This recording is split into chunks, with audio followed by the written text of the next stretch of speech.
Bismillahirrahmanirrahim. Assalamualaikum warahmatullahi wabarakatuh. Innal hamdalillah nahmaduhu wa nasta'inuhu wa nastaghfiruhu wa na'udzubillahi min syururi anfusina wa min sayyiati a'malina may yahdihillahu fala mudhillalah wa may yudhlilhu fala hadiyalah.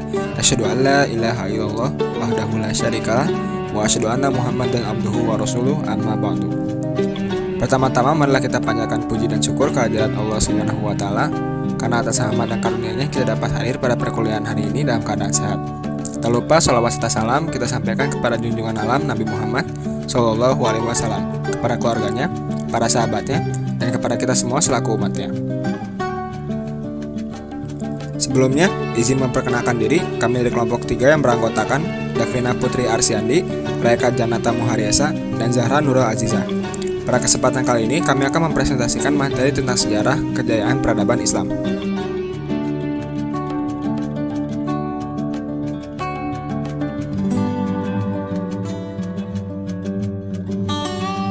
Sebelumnya, apa sih itu sejarah?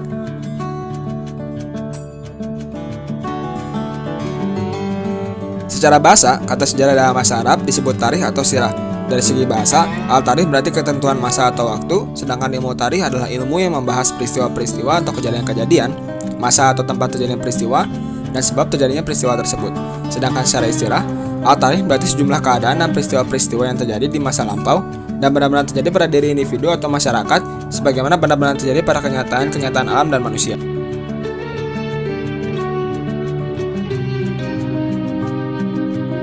Sejarah kejayaan peradaban Islam. Periode klasik tahun 650 Masehi sampai 1250 Masehi merupakan periode puncak kejayaan umat Islam. Pada periode ini, Islam mengalami perluasan pengaruh yang sangat luas. Di bawah kepemimpinan para khalifah, Islam mengalami perluasan ke arah barat melalui Afrika Utara hingga mencapai Spanyol dan ke arah timur melalui Persia hingga sampai ke India. Masa ini juga ditandai dengan perkembangan ilmu pengetahuan di bidang agama dan kebudayaan, bidang hukum, teologi, tasawuf, filsafat, dan ilmu pengetahuan. Pada periode klasik ini, Islam mengalami 2 fase penting. Yang pertama, fase ekspansi pada tahun 650 sampai 1000 Masehi. Pada fase inilah Islam di bawah kepemimpinan para khalifah mengalami perluasan pengaruh yang sangat signifikan baik ke arah barat maupun timur.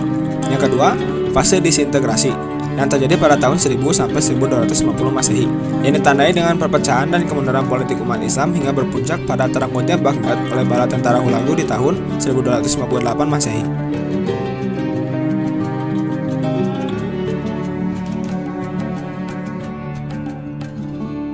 Perkembangan negara Islam masa klasik fase 1 pada tahun 650 sampai 1000 Masehi.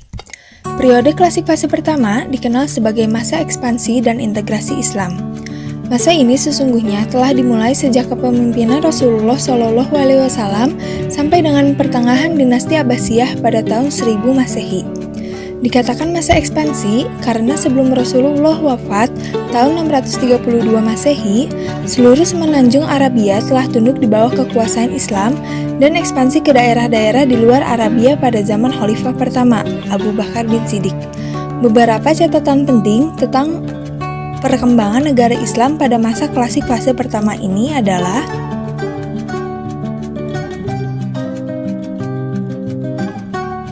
Ke-1. Perkembangan Islam masa Rasulullah. A. Lahirnya negara Madinah.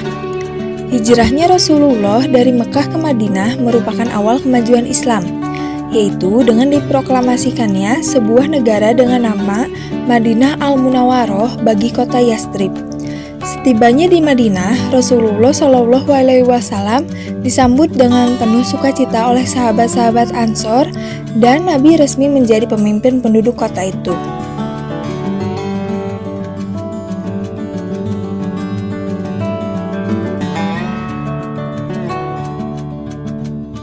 Berbeda dengan periode Mekah, pada periode Madinah, Islam merupakan kekuatan politik.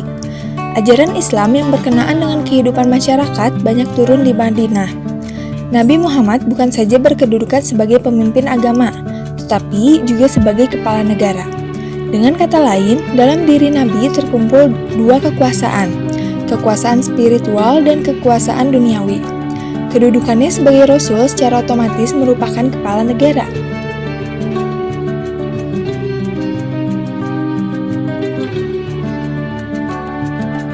Dalam rangka memperkokoh masyarakat dan negara baru itu, Rasul segera meletakkan dasar-dasar kehidupan bermasyarakat. Terdapat 3 dasar kehidupan bermasyarakat, yaitu dasar pertama, pembangunan masjid. Selain tempat sholat, masjid juga sebagai sarana penting untuk mempersatukan kaum muslimin dan tempat bermusyawarah masalah-masalah yang dihadapi. Bahkan pada masa Nabi, masjid juga berfungsi sebagai pusat pemerintahan. Dasar kedua adalah ukhuwah Islamiyah atau persaudaraan sesama muslim. Nabi mempersaudarakan golongan muhajirin dan ansor. Upaya yang dilakukan Rasulullah ini bermakna menciptakan suatu bentuk persaudaraan yang baru, yaitu persaudaraan berdasarkan agama, menggantikan persaudaraan berdasarkan darah. Dasar ketiga, hubungan persahabatan dengan pihak-pihak lain yang tidak beragama Islam. Di Madinah, selain orang Arab Islam, juga terdapat golongan masyarakat Yahudi dan golongan masyarakat Arab yang masih menganut agama nenek moyang mereka. Agar stabilitas masyarakat dapat diwujudkan, Nabi Muhammad mengadakan perjanjian untuk menjamin kebebasan beragama dan seluruh anggota masyarakat wajib mempertahankan keamanan negeri itu dari serangan luar. Perjanjian ini dalam pandangan ketatanegaraan sering disebut dengan Konstitusi Madinah. Piagam Madinah berfungsi untuk mengantisipasi gejala perpecahan dan menyatukan umat agar berdiri sebuah negara yang kuat.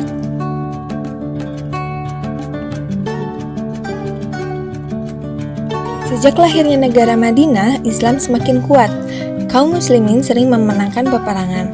Rasul membuat batas wilayah sebagai basis teritorial dengan membuat parit saat perang Khandaq, membuat lembaga pelengkap pemerintahan, semisal angkatan perang, pengadilan, pendidikan, bait al-mal, menunjuk ahli-ahli yang bertindak sebagai pendamping Nabi. Namun, semua pengikut Nabi Muhammad siap diperintah untuk menjalankan tugas apapun. Oleh Nabi Muhammad, para sahabat dibebankan tugas-tugas dakwah dan politik, meskipun saat itu tidak ada pejabat atau pegawai yang digaji. Luasan wilayah pada masa Rasulullah. Sejarah Islam di zaman Nabi Muhammad SAW terbagi menjadi 2 periode, yaitu periode Mekah dan periode Madinah. Pada periode Mekah berlangsung selama 13 tahun. Pengikut Nabi Muhammad masih sangat sedikit, sementara kegiatan keagamaan lebih ditekankan kepada penanaman akidah dan pembinaan akhlak.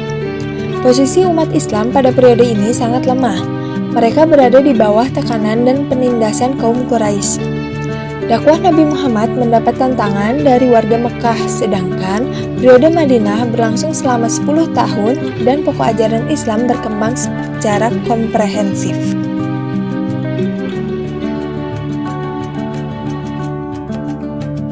Pada waktu Nabi Muhammad wafat, wilayah kekuasaan Madinah telah mencakup seluruh Jazirah Arabia.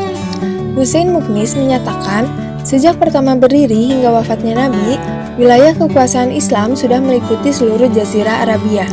Perkembangan wilayah negara Islam dapat dibagi menjadi 5 fase, yaitu fase pertama, yaitu sejak Rajab 1 Hijriah sampai Rajab 2 Hijriah. Pada fase ini, kekuasaan Nabi menjadi sempurna atas seluruh bagian kota Madinah dan sekitarnya. Pada masa ini, Nabi mengirim 10 ekspedisi, baik ghazwah atau ekspedisi militer yang dipimpin Nabi SAW, maupun syariah atau ekspedisi militer yang dipimpin sahabat. Fase kedua yaitu mulai dari Perang Badar sampai Perang Khandaq berakhir. Pada fase ini, Madinah menetapkan kekuasaannya atas seluruh tanah Hijaz, atau kecuali Mekah dan Taif. Pada masa ini, kelompok-kelompok besar Yahudi di Madinah yang berkhianat terusir atau dihukum berat, sehingga negara Madinah menjadi kekuatan politik dan militer terbesar di Hijaz dan sekitar Najd. Fase ketiga yaitu mulai Muharram 6 Hijriah sampai Jumadil Akhir 6 Hijriah. Pada fase ini, negara Madinah berhasil menggabungkan seluruh daerah di perbatasan Najd dengan Madinah. Ini berarti menambah wilayah Islam seluas 40 mil persegi di sebelah timur, yang membuka jalan untuk perluasan wilayah kekuasaan lebih lanjut ke arah Najd sehingga Quraisy Mekah menjadi terkepung. Fase keempat yaitu mulai ekspedisi ke Hasma sampai dilaksanakannya Umroh Al-Qadha atau umroh setahun setelah perjanjian Hudaybiyah. Pada fase ini, ekspedisi Islam mengarah ke utara Madinah, mencapai Wadi Al-Qura dan Daumat Al-Jandal, sehingga umat Islam dapat menguasai Khaybar, Fadak, dan Wadi Al-Quran. Fase kelima yaitu dari Zulhijjah 7 Hijriah sampai penaklukan Taif atau Zulqaidah 8 Hijriah. Peristiwa penting yang termasuk dalam fase ini adalah penaklukan kota Mekah.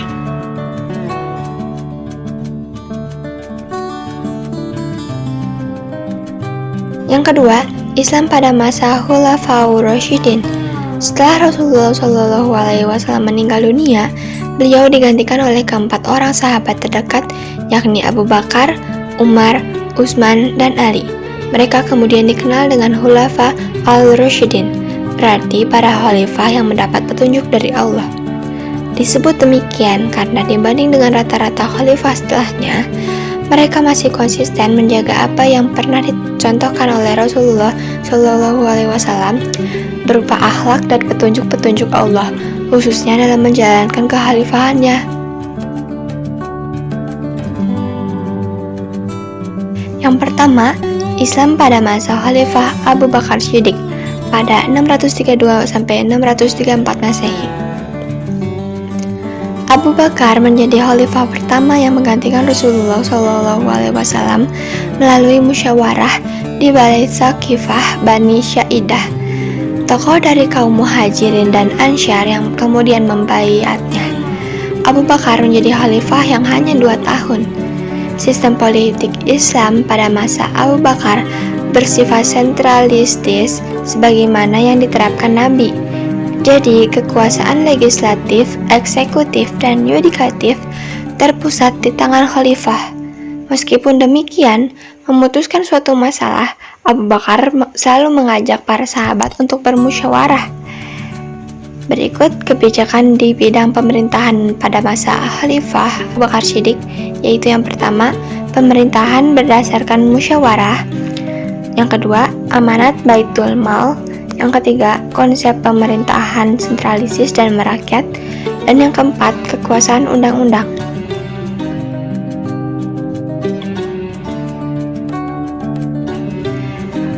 Yang kedua, ada Islam pada masa Khalifah Umar bin Khattab pada 634 sampai 644 Masehi. Ketika Abu Bakar sakit dan merasa dekat dengan ajalnya, Abu Bakar bermusyawarah dengan para pemuka sahabat, kemudian mengangkat Umar sebagai penggantinya. Masa Umar, persoalan umat Islam semakin kompleks. Berbagai pertimbangan terhadap situasi dan realitas umat menuntut Umar menafsirkan kembali aturan yang sudah berlaku sebelumnya. Pada masa pemerintahannya, Umar telah membentuk lembaga-lembaga yang disebut juga dengan Ahlul Hal wal Aqdi. Di antaranya adalah yang pertama, ada Majelis Syuro atau Dewan Penasehat. Majelis Syuro ada 3 bentuk, yaitu Dewan Penasehat Tinggi, Dewan Penasehat Umum, dan Dewan Antara Penasehat Tinggi dan Umum. Terus yang kedua ada Al-Khatib atau Sekretaris Negara. Di antaranya ada Abdullah bin Arkam. Terus yang ketiga ada Nizamul Mali atau Departemen Keuangan. Terus yang keempat ada Nizamul Idari atau Departemen Administrasi. Yang kelima ada Departemen Kepolisian dan penjaga yang bertugas memelihara keamanan dalam negara. Yang keenam ada Lembaga Pengadilan. Ketujuh, Jabatan Pekerjaan Umum. Kedelapan ada Menciptakan Tahun Hijriyah. Dan yang terakhir, pendidikan dan lain-lain.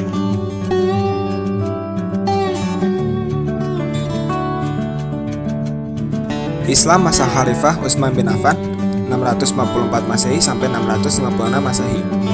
Pemerintahan Utsman berlangsung selama 12 tahun. Pemerintahan Utsman dibagi menjadi 2 periode, yaitu periode kemajuan dan periode kemunduran. Pada periode kemajuan, pemerintahan Utsman mengalami kemajuan yang sangat luar biasa. Peta Islam semakin meluas ke wilayah Armenia, Tunisia, Siprus, Rhodes, dan bagian yang tersisa dari Persia, Transoxania, dan Tabaristan berhasil direbut. Ekspansi Islam pertama berhenti sampai di sini. Kepemimpinan Utsman berbeda dengan kepemimpinan Umar. Ini mungkin karena umurnya yang lanjut, yaitu 70 tahun saat diangkat menjadi khalifah, dan sifatnya yang lemah lembut. Selain itu, Utsman berhasil membentuk armada laut dengan kapalnya yang kokoh dan menghalau serangan-serangan di Laut Tengah yang dilancarkan oleh tentara Bizantium. Utsman berjasa membangun bendungan. Ia juga membangun jalan dan jembatan, membangun masjid, dan memperluas Masjid Nabi di Madinah. Namun, periode kemunduran kekuasaannya ditandai terjadinya huru-hara sampai akhir hayatnya. Salah satu penyebabnya adalah rakyat kecewa karena kebijakan Utsman yang mengangkat keluarga dalam kedudukan tinggi seperti Marwah ibnu Hakam. Beliau yang sesungguhnya menjalankan pemerintahan, sedangkan Utsman hanya menyandang gelar khalifah.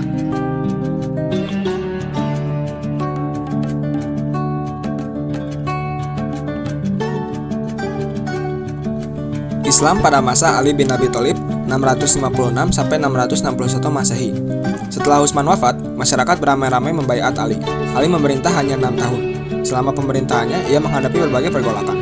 Pemberontakan terjadi karena para gubernur yang diangkat oleh Utsman dipecat oleh Ali. Ali juga menghadapi pemberontakan Talhah, Jubair, dan Aisyah karena Ali tidak mau menghukum pembunuh Utsman. Bersama dengan itu, kebijakan Ali juga mengakibatkan timbulnya perlawanan dari gubernur di Damaskus yang didukung oleh sejumlah bekas pejabat tinggi yang merasa kehilangan kedudukan dan kejayaan. Akhirnya pasukan Ali bertemu dengan pasukan Muawiyah di Siffin, Perang Siffin, yang diakhiri dengan tahkim atau arbitrase. Tapi tahkim tidak menyelesaikan masalah sehingga muncul golongan yang keluar dari barisan Ali atau Khawarij, dan Ali dibunuh oleh salah satu anggota Khawarij ini.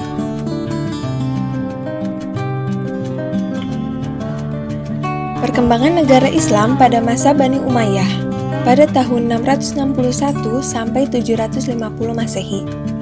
Memasuki masa kekuasaan Muawiyah yang menjadi awal kekuasaan Bani Umayyah, pemerintahan yang bersifat demokratis berubah menjadi monarki hereditaris atau kerajaan turun-menurun. Kekhalifahan Bani Umayyah diperoleh melalui kekerasan, diplomasi, dan tipu daya, tidak dengan pemilihan atau suara terbanyak. Kepemimpinan ini dimulai ketika Muawiyah mewajibkan seluruh rakyatnya untuk menyatakan setia terhadap anaknya, Yazid. Muawiyah bermaksud mencontoh monarki di Persia dan Bizantium.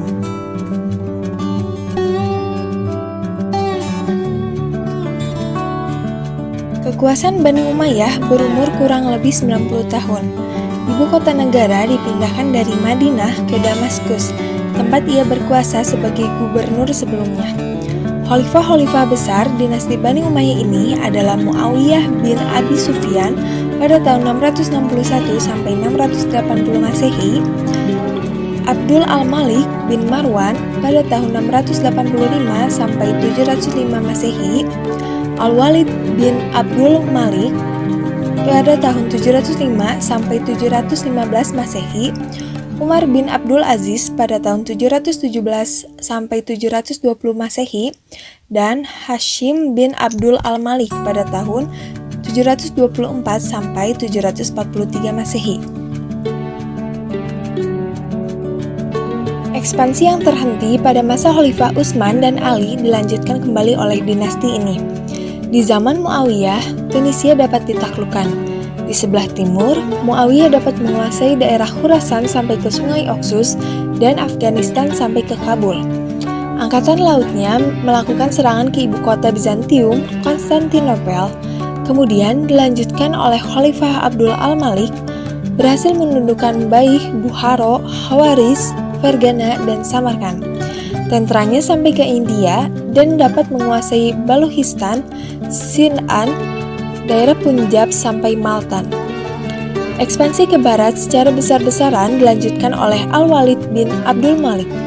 Masa pemerintahan Walid, umat Islam merasakan kemakmuran, kesejahteraan, dan kebahagiaan. Pemerintahannya berjalan selama 10 tahun. Ekspedisi militer dilakukan dari Afrika Utara menuju wilayah Barat Daya, benua Eropa pada tahun 711 Masehi. Setelah Aljazair dan Maroko dapat ditaklukkan, Tariq bin Ziyad, pemimpin pasukan Islam, menyeberangi selat yang memisahkan antara Maroko dan benua Eropa, di tempat yang sekarang dikenal dengan Gibraltar atau Jabal Tariq. Tentara Spanyol dapat dikalahkan, menyusul kota-kota lain seperti Seville, Elvira, dan Toledo yang dijadikan ibu kota Spanyol yang baru setelah jatuhnya Cordova.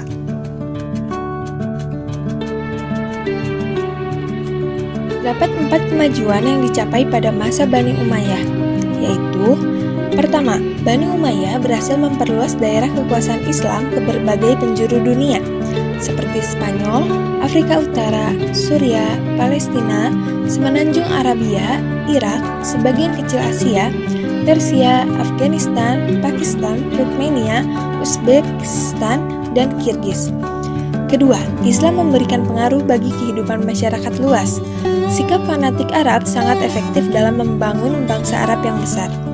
Ketiga, telah berkembang ilmu pengetahuan secara tersendiri dengan masing-masing tokoh spesialisnya. Antara lain, dalam ilmu kiroat atau 7 kiroat yang terkenal yaitu Ibnu Katsir pada tahun 120 Hijriah, Asyim pada tahun 127 Hijriah, dan Ibnu Amr pada tahun 118 Hijriah. Keempat, perkembangan dalam hal administrasi ketatanegaraan seperti adanya lembaga peradilan atau kodok, kitabat, haji, barid, dan sebagainya.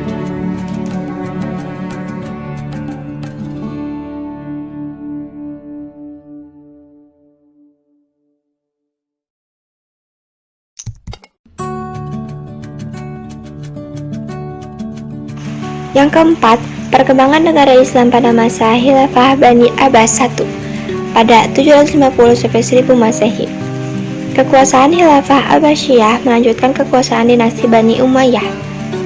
Dinamakan Khilafah Abbasiyah karena pada pendiri dan penguasa dinasti ini adalah keturunan Al-Abbas, paman Nabi Muhammad SAW.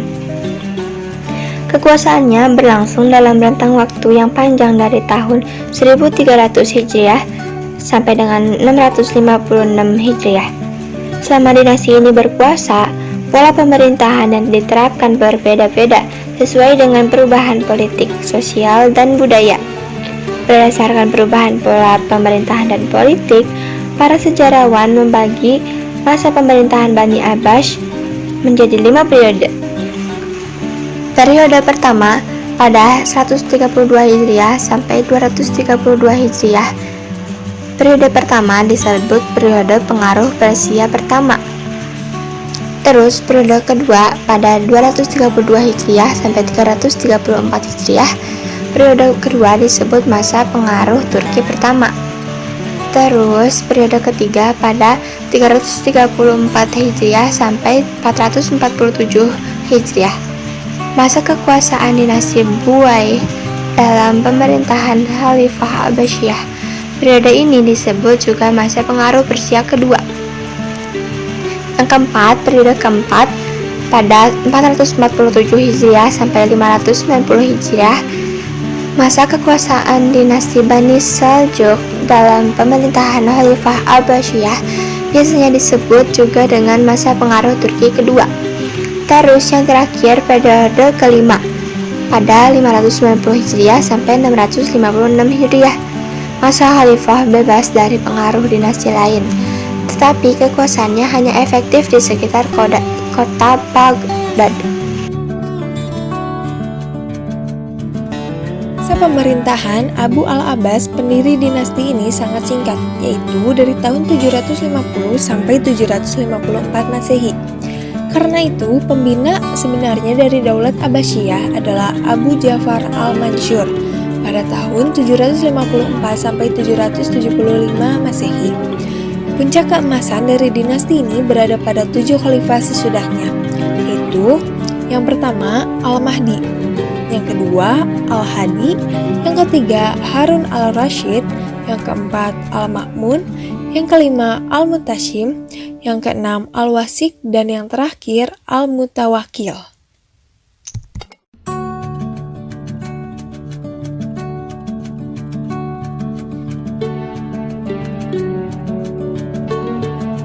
Perkembangan negara Islam fase disintegrasi tahun 1000 sampai 1250 Masehi. Masa disintegrasi dalam bidang politik sebenarnya sudah mulai terjadi pada akhir zaman Bani Umayyah, tetapi memuncak di masa Bani Abbasiyah. Pada masa Bani Abbasiyah, kekuasaannya tidak pernah diakui di Spanyol dan seluruh Afrika Utara kecuali Mesir. Berbeda dengan Bani Umayyah yang diakui oleh wilayah-wilayah tersebut. Sebenarnya, wilayah-wilayah tersebut berada di bawah gubernur provinsi. Hubungannya dengan khalifah ditandai dengan pembayaran upeti. Pada masa pemerintahan Bani Abbas, tidak ada yang mau merebut jabatan khalifah. Menurut mereka, khalifah dianggap sebagai jabatan keagamaan yang sakral dan tidak bisa diganggu-gugat. Di masa pemerintahan Bani Abbas, ditetapkan suatu kebijaksanaan yang menekankan pembinaan peradaban dan kebudayaan Islam daripada persoalan politik. Karena hal ini, beberapa provinsi mulai lepas dari genggaman pemerintahan Bani Abbas kecuali Bani Umayyah di Spanyol dan Idrisiyah di Maroko. Tapi, ketika kewibawaan khalifah lepas dan dianggap tidak dapat mengatasi pergolakan-pergolakan yang ada, dua wilayah tersebut akhirnya ikut melepaskan diri. Menurut Watt, sebenarnya keruntuhan kekuasaan Bani Abbas mulai terlihat sejak awal abad ke-9. Fenomena ini bersamaan dengan datangnya pemimpin-pemimpin yang memiliki kekuasaan militer di beberapa provinsi tertentu. Pada masa itu, kekuatan militer Bani Abbasiyah mulai mengalami kemunduran, sehingga para pejabatnya memperkerjakan orang-orang profesional di bidang militer dari Turki. Namun, pengangkatan anggota militer dari Turki ini menjadi ancaman besar terhadap kekuasaan khalifah. Sejak awal periode pemerintahan Bani Abbas, sudah muncul fanatisme kebangsaan berupa gerakan Syungu Arabia atau kebangsaan anti-Arab. Gerakan ini juga yang memberikan inspirasi terhadap pergolakan-pergolakan yang ada. Tetapi, nampaknya para khalifah tidak sadar akan ancaman tersebut. Padahal ancaman ini dapat dirasakan dalam hampir semua segi kehidupan pada saat zaman Abbasiyah.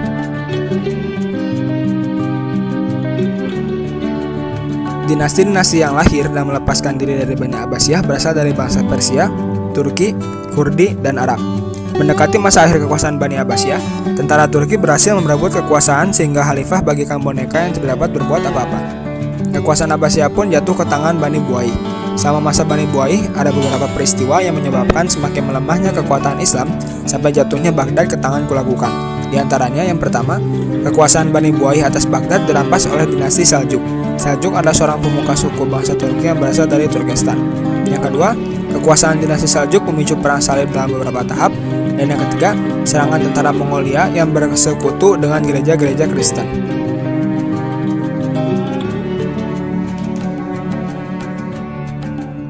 Berikut terlampir peta kejayaan Islam pada tahun 750 Masehi.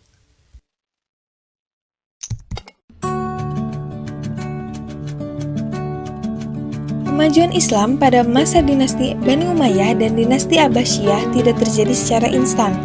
Ada faktor-faktor yang mendorong kemajuan Islam pada dua masa itu. Berikut merupakan faktor internal dan faktor eksternal yang mendorong kemajuan Islam pada masa dinasti Bani Umayyah dan dinasti Abbasiyah. Faktor internal yang pertama, keistiqomahan dan konsistensi umat Islam terhadap ajaran Islam. Kedua, Islam sendiri mengajarkan kepada umatnya untuk terus maju. Ketiga, Islam yang merupakan agama rahmaton lil alamin atau rahmat bagi seluruh alam. Keempat, keseimbangan yang ada di dalam Islam, penyebaran atau dakwah yang tujuannya untuk dunia dan juga akhirat. Faktor eksternal yang pertama, adanya asimilasi antara bangsa Arab dengan bangsa-bangsa lain yang lebih dulu mengalami perkembangan dalam ilmu pengetahuan. Misalnya, Persia dalam ilmu pemerintahan dan Yunani dalam ilmu filsafat. Terus yang kedua, ada gerakan terjemahan yang terjadi pada periode klasik ini dilakukan dengan berkesinambungan. Dampaknya juga sangat terlihat, yaitu pada perkembangan ilmu pengetahuan umum, utamanya di bidang kedokteran, kimia, filsafat, sejarah, dan astronomi. Berikut daftar pustaka untuk materi yang telah kami sampaikan.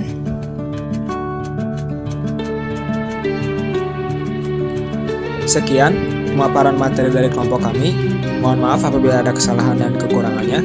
Billahi taufiq wal hidayah. Assalamualaikum warahmatullahi wabarakatuh.